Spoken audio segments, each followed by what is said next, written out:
ಅವರೇ ಗುಂಡಾರಿಸಿ, ಕಾಂಗ್ರೆಸ್ ಅವರೇ ಗುಂಡಾರಿಸಿ, ಕಾಂಗ್ರೆಸ್ ಅವರೇ ಕೊಲೆ ಮಾಡಿ ಜನಾರ್ದನ್ ರೆಡ್ಡಿ ಮೇಲೆ ಹೇಳ್ತಾ ಇರ್ತಕ್ಕಂಥದ್ದು ಅಕ್ಷಮ್ಯ ಅಪರಾಧ. ಅಂದ್ರೆ ಕಾನೂನನ್ನ ಕೈಗೆ ತೆಗೆದುಕೊಳ್ಳುವಂಥದ್ದು. ಮತ್ತೆ ನಮ್ಮ ಗೃಹ ಸಚಿವರು ಯಾರು ಫೋನ್ ಮಾಡಬೇಕಾಯ್ತು?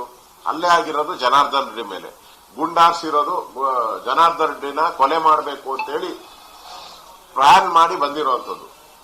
ಇಲ್ಲಾಂದ್ರೆ ಇಡೀ ಬಳ್ಳಾರಿಯಲ್ಲೆಲ್ಲ ಫ್ಲೆಕ್ಸ್ ಹಾಕಿದ್ರು. ಯಾರನ್ನ ಕೇಳಿದ್ರ ಇವ್ರನ್ನ?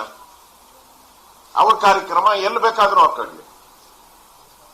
ಜನಾರ್ದನ್ ರೆಡ್ಡಿ ಮನೆ ಒಳಗಡೆ ಬಂದು ಹಾಕಿ ಗಲಾಟೆ ಮಾಡಬೇಕು ಅಂದ್ರೆ ಇದು ಪೂರ್ವ ನಿಯೋಜಿತ ಸಂಚಿದು.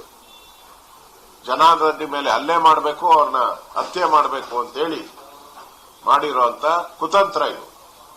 ಇದು ಸ್ಪಷ್ಟ ಆಗಿದೆ. ಈಗ ಬುಲೆಟ್ ಯಾರ್ದು ಅಂತಾನು ಸ್ಪಷ್ಟ ಆಗಿದೆ, ಆರ್ಸ್ದವ್ರು ಯಾರು ಅಂತಾನು ಸ್ಪಷ್ಟ ಆಗಿದೆ. ಈಗ ಮೇಲೆ ಒತ್ತಡದಿಂದ ಅದನ್ನ ಟರ್ನ್ ಮಾಡ್ತಾ ಇದ್ದಾರೆ, ರಾಜಕೀಯ ಒತ್ತಡದಿಂದ.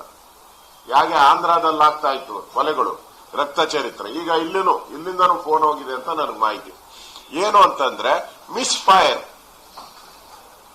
ಅಂದ್ರೆ ಮಿಸ್ ಫೈರ್. ಅದೇ ಬಿಜೆಪಿ ಜನಾರ್ದನ್ ರೆಡ್ಡಿ ಕಡೆಯಿಂದ ಆಗಿದ್ರೆ ಈ ತರ ಮಿಸ್ ಫೈರ್ ಅಂತ ಬರೀತಾ ಇದ್ರ ನೀವು? ಈಗಾಗಲೇ ನನ್ಗೆ ಗೊತ್ತಿರೋ ಪ್ರಕಾರ ಮಿಸ್ ಫೈರ್ ಕೇಸನ್ನ ಮಾಡುವಂತದಕ್ಕೆ ಎಲ್ಲ ಮೇಲೆಯಿಂದ ಒತ್ತಡ ಬಂದಿದೆ. ಗೃಹ ಸಚಿವರೇ ಫೋನ್ ಮಾಡಿದ್ದಾರೆ. ಯಾರು ಅಪರಾಧಿ ಯಾರಿದ್ದಾರೆ ಅವ್ರಿಗೆ ಫೋನ್ ಮಾಡಿದ್ದಾರೆ. ಯಾರು ಫೋನ್ ಮಾಡಬೇಕಾಯ್ತು?